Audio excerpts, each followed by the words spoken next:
Hi, my name is Miley Oye. I'm a Senior Support Engineer at Google.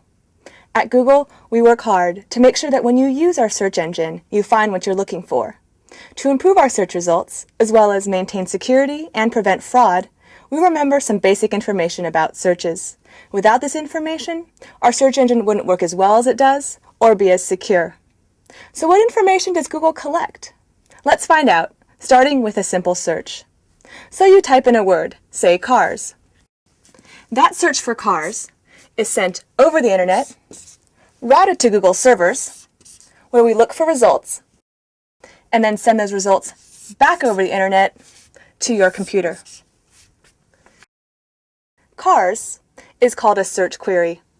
Search queries are one kind of data we collect, and we collect them so we can analyze search patterns and ultimately give you better search results. For example, if you've ever mistyped a search term, you've probably noticed that Google offers an alternative spelling. So if you add an extra S at the end of cars,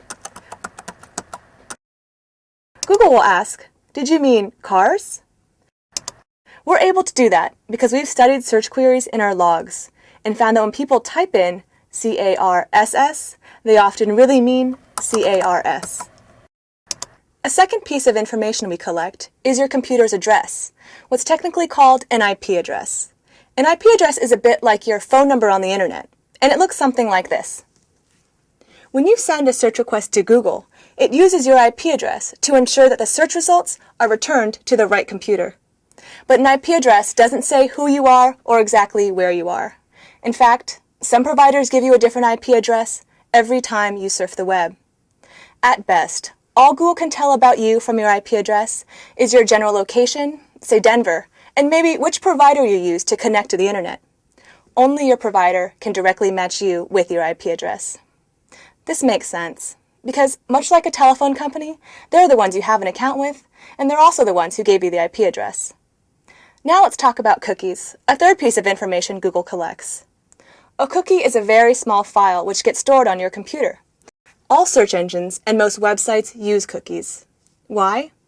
Cookies remind us of your preferences from the last time you visited, such as the fact that you want search results in English and no more than 10 results per page. What a cookie doesn't tell Google is personal stuff about you, like where you live or what your phone number is.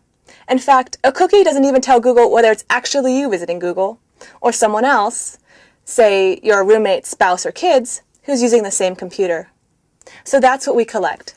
The thing you search for, your computer's IP address, and the cookie. Then what?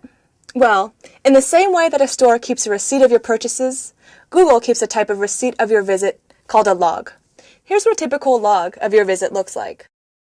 Here's the term you search for, cars. Here's the IP address, which, as we discussed earlier, is like your internet phone number. Here's the cookie ID, which identifies your computer and tells us your preferences. Here's the browser version and the operating system. And last, here's the date and time of your search. As you can see, logs don't contain any truly personal information about you. And, to further protect your privacy, Google will soon cut off portions of the IP addresses and cookie numbers that have been in our logs for more than 18 months.